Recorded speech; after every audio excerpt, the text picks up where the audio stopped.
Wanakambi wenzangu, Chama cha Mapinduzi kina jumuiya 3. Lakini kabla kuwa jumuiya 3 zilikuwa jumuiya 5. Ambazo jumuiya Umoja wa Vijana, jumuiya ya wazazi, jumuiya ya IWT, jumuiya ya wafanyakazi na jumuiya ya shirika.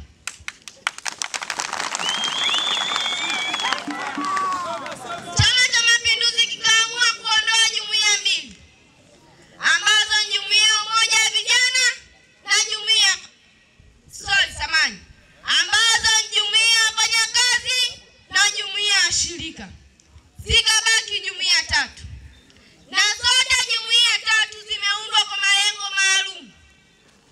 Miongoni mwa malengo hayo, tukikisaidia chama chetu kiendelee kushika dola. Ni imani yangu sisi sote tuliopo hapa tumekuja kujiandaa kukisaidia chama chetu kiendelee kushika dola. Kwa sababu malengo ya chama chochote cha siasa duniani ni kushika dola. Lakini naomba niwahakikishie wanakambi wenzangu, pamoja na kuwa jumuiya zote 3 ni za Chama cha Mapinduzi, lakini bado kuna ushindani. Ni jumuiya ipi imesaidia chama chetu kuendelea kushika dola? Naomba nikuthibitishie Mheshimiwa Mwenyekiti, jumuiya ya Umoja wa Vijana wa Chama cha Mapinduzi mkoa wa Kigoma chini ya mwenyekiti wetu Comrade Emmanuel Zakaria Abuya, tunafanya kazi za jumuiya na tunafanya kazi tunazoagizwa na chama. Naomba nimalizie kwa kusema maneno haya Mheshimiwa Mwenyekiti. Wapo watu wanashindwa kusema sifa na kazi nzuri inayofanya rais wetu wa Jamhuri ya Muungano wa Tanzania. Nadhani kwa wale ndugu zangu wa Kristo watakuwa wanafahamu. Wapo watu walimfuata Yesu Kristo wakamwambia, "Mwalimu, wanyamazisha wanafunzi wako." Yesu Kristo akawajibu akasema, "Lau kama hao kinyamaza, basi naye atapata sauti."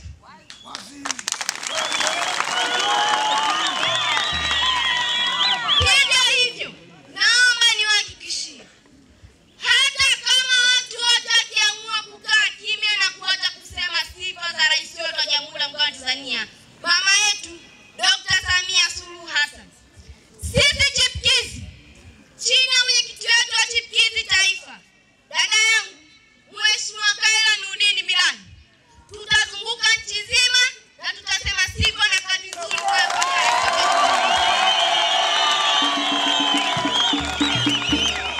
nikushukuru Mheshimiwa Mwenyekiti, lakini pia nikuombe radhi.